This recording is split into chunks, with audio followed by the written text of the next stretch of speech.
हरिओम. नमस्कार मंडळी, मी मंगला खाडे. नंदाई किचन या चॅनलवर मी तुमचं स्वागत करत आहे. आज आपण बनवणार आहोत खमंग कुरकुरीत सगळ्यांना आवडणारा पोहे चिवडा. चहासोबत असो किंवा मधल्या वेळीची भूक भागवण्यासाठी असो, हा एकदम परफेक्ट आहे.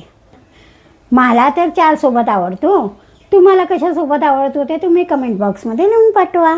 व्हिडिओ आवडल्यास लाईक करा, माझ्या चॅनलला सबस्क्राईब करा आणि तुमच्या मित्रमैत्रिणींना शेअर करा. चला आता वेळ न घालवता रेसिपीला सुरुवात करूया. पोहे चिवडा बनवण्यासाठी लागणारं साहित्य: पोहे अर्धा किलो, शेंगदाणे 150 ग्राम, भाजलेली चणा डाळ 50 ग्राम, 10 ते 12 काजू, 5 ते 7 मिरच्या, मीठ, पिठी साखर, सुक्या खोबऱ्याचे काप 50 ग्राम, तेल 2 पळी.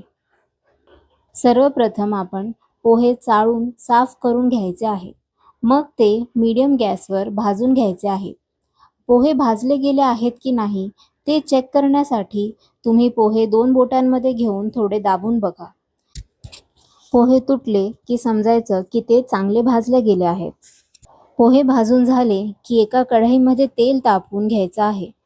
तेल तापलं की त्यात शेंगदाणे टाकून ते तळून घ्यायचे आहेत. मिरची कढीपत्ता पहिला फोडणीला घातला की ते शेंगदाणे तळत तवसर करपू शकतात, म्हणून आपण पहिल्यांदा शेंगदाणे तळून घ्यायचे आहे. तुम्ही पाहू शकता शेंगदाणे हलके ब्राऊन झाले आहेत. शेंगदाणे तळून झाले की त्यात मिरची घालायची आहे आणि चांगली भाजून कुरकुरीत करून घ्यायची आहे. मिरची जर का कच्ची राहिली तर आपला पोहे चिवडा नरम पडू शकतो. तुम्ही मिरचीचं प्रमाण तुमच्या आवडीनुसार कमी किंवा जास्ती करू शकता. मिरचीनंतर तुम्ही कढीपत्ता फोडणीला घालू शकता. मी कढीपत्ता स्किप केला आहे.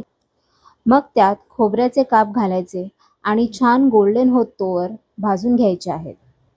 त्यानंतर काजू आणि भाजलेली चणा डाळ घालून तळून घ्यायचे आहे. काजू ऑप्शनल आहेत, तुम्हाला नसतील आवडत तर तुम्ही स्किप करू शकता. त्यानंतर हळद घालायची आणि भाजलेले पोहे घालून सगळं एकजीव करून घ्यायचं आहे. आता आपण गॅस बंद करून घ्यायचा आहे आणि वरून चवीनुसार मीठ घालून सर्व मिक्स करून घ्यायचं आहे. पोहे गार झाले की मग शेवटी चवीनुसार साखर घालायची आणि मिक्स करून घ्यायची आहे.